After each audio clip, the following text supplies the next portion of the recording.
புதுடெல்லி December 17 Dinathanthi தலைப்புச் செய்திகள். Okay.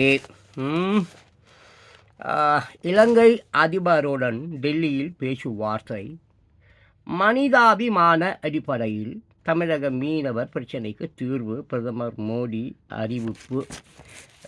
உள்ள நிறைய விஷயங்கள் இருக்குது. இது வெறும் தலைப்புச் செய்தி தானே. அப்புறம் பார்த்தீங்கன்னு சொன்னீங்கன்னாக்க, டெல்லியில் உள்ள ஹைதராபாத் இல்லத்தில் இதோ இந்த படம் பாருங்கள், ஓகேவா? டெல்லியில் உள்ள ஹைதராபாத் இல்லத்தில் நடந்த இரு நாட்டு கலந்துரையாடல் கூட்டத்தில் பிரதமர் மோடி, இலங்கை அதிபர் எனுரா குமார திசநாயக்கா ஆகியோர் முன்னிலையில் இரு நாட்டு அதிகாரிகள் புரிந்துணர்வு ஒப்பந்தங்களை பரிமாறிக்கொண்டபோது எடுத்த படம். ஓகேங்களா?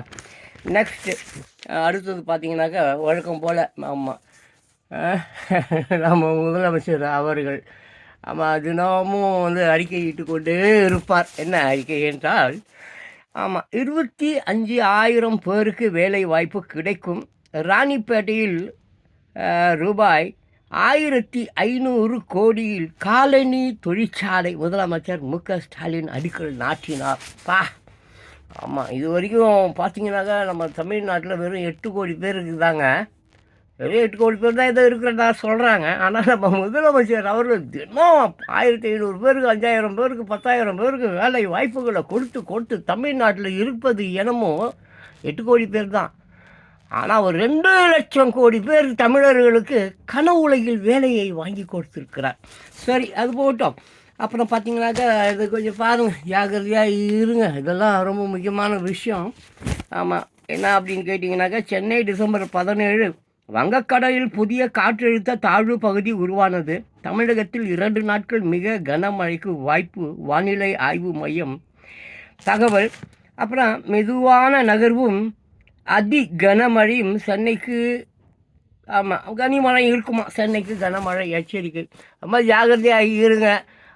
இதில் முக்கியமான ஒரு விஷயம் என்னென்னா, மக்களை தான் நான் எப்பொழுதும் கூட சொல்லி கொண்டு இருக்கிறேன். ஏனென்றால் அது அடையாது, அது துடங்கும் இடம் ஆதரவு அந்த கூடுவாஞ்சேரி பக்கத்தில் மலைப்பட்டு சேத்துப்பட்டு, அப்புறம் அப்படியே மலைப்பட்டு சேத்துப்பட்டு அப்படியே வரும். அது மணிவாக்கம், அதுக்கு அப்புறம் ஓடுதுட்டு அப்படியே அது போவோம். மணிவாக்கம், பெருங்குளத்தூர், தாம்பரம், கிம்பரம், அப்படியே போய் அனக்காப்புத்தூர், அப்படியே போய் அடையாறில் போய் சேரும்.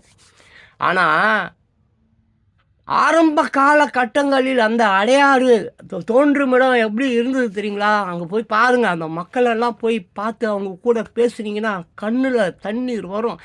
எல்லாம் கல்குவாரி, இவன் கவர்மெண்ட் ஆஃபீஸர், பெரிய பெரிய கலெக்டரெல்லாம் ஒன்று சேர்ந்து சுத்தமாக அந்த அடையாறு ஆற்றையே சுடுகாடாக மாற்றிட்டாங்க. ஒரே பள்ளம் மேடு. கேமராலாம் எடுத்துகிட்டு யாராவது உள்ளே போயிட்டாங்க. அந்த கல்குவாரிக்காரெல்லாம் அங்கேயே அடிச்சு கொண்டு புதைச்சிடுவாங்க.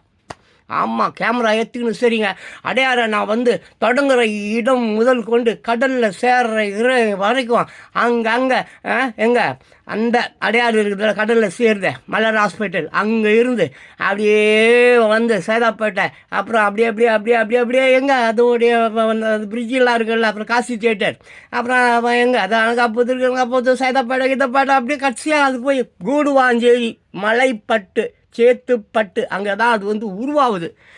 ஆரம்பம் எத்தனையோ காலங்களுக்கு முன்னால் உருவாச்சு. அத்தனை காலங்களிலும் எத்தனையோ பேர் 70 வருஷமாக ஆட்சிக்கு வந்தாங்க. அத்தனை முதலமைச்சர்கள், அத்தனை மந்திரிகள் எல்லோருடைய சப்போர்ட்டோட மிகப்பெரிய அராஜகம், மிகப்பெரிய ரவுடிகள், கல் குவாரி என்ற பேரில் அங்கே இருக்கிற மக்களை எல்லாம் அடித்து நொறுக்கி சாப்பிட்டு, அது பள்ளமும் மேடுமா. அந்த பக்கம் போய் எம்ஜிஆர் வீட்டாரெல்லாம் போய் பாருங்கள், அது ஒடுது. அது பேர் என்னமோ ஊருங்க, நந்தம்பாக்கமோ ஏதோ சம்திங். நான்லாம் போயிருக்கேன். கேமராலாம் பிடிங்கிட்டு பலாறு அடிச்சுலாம் என்னை துரத்தி விட்ருக்கானுங்க.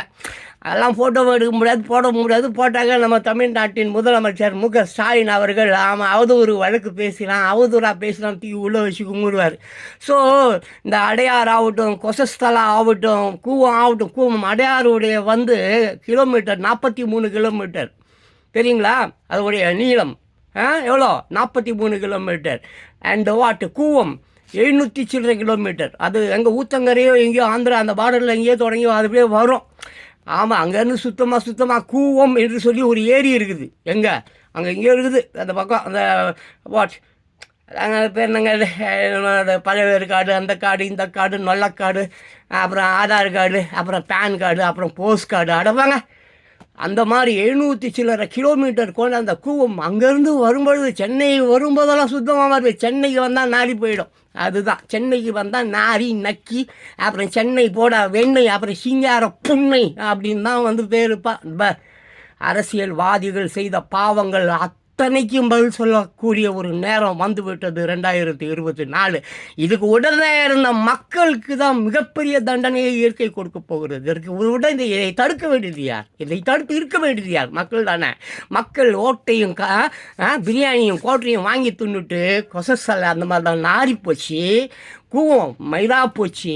ஆடையாறு நாலு நன்னா புண்ணான்னு போச்சு. அங்கே இருக்கிற ஆக்கிரமிப்பு, அங்கே இருக்கிற மக்கள் எல்லாம் வெள்ளத்தில் அடிச்சுட்டு போய் சாவ போகிறாண்டா. ஓகேவா? சரி, அதான் வங்கக்கடலில் புதிய காற்றழுத்த தாழ்வு பகுதி உருவானது. தமிழகத்தில் 2 நாட்கள் மிக கனமழைக்கு வாய்ப்பு. வானிலை ஆய்வு மைய தகவல். மெதுவாக நகர்வும் அதி கனமழையும். சென்னைக்கு கனமழை ஒழுங்காக ஓடிப்பிடுங்க. அந்த ஆத்தங்கரையில் ஆக்கிரமிப்புன்னு சொல்லிட்டு கதை பேசிக்கின்னு ட்ராமா பண்ணிக்கின்னு நாங்கள் 50 வருஷமாக தான் இங்கே இருக்கிறோம், நாங்கள் போக மாட்டோம்னா நீங்கள் போக வேண்டாம், அப்படியே செத்து போங்கடா. டேய், நீங்கள்லாம் வாழ்ந்து இந்த பூமிக்கு எந்த நன்மையும் கிடையாது.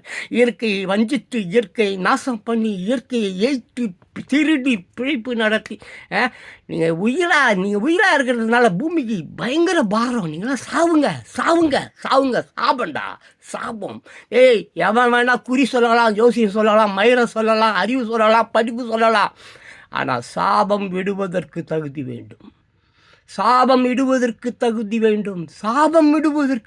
வேண்டும். நான் இடுகிறேன் சாபம். அழிந்து போங்கள், அழியுங்கள். என் இயற்கையை நாசம் பண்ண ஒருவனும் உயிரோடு இருக்கக்கூடாது. நீங்கள் அழியணும்.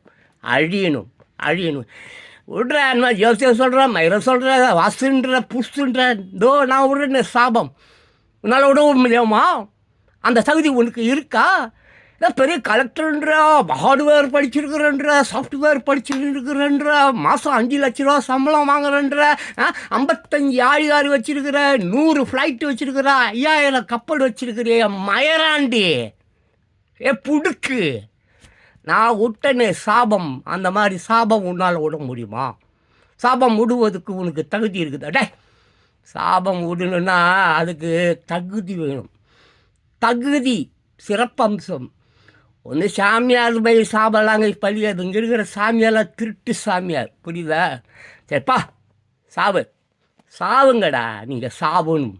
நான் உயிரோடு இருக்கும்போதே அதை காண வேண்டும். என் கண் முன்னே இந்த இயற்கை எல்லோரையும் அழித்து விட்டது என்ற மனமகிழ்வில் நான் இறந்து போக வேண்டும்.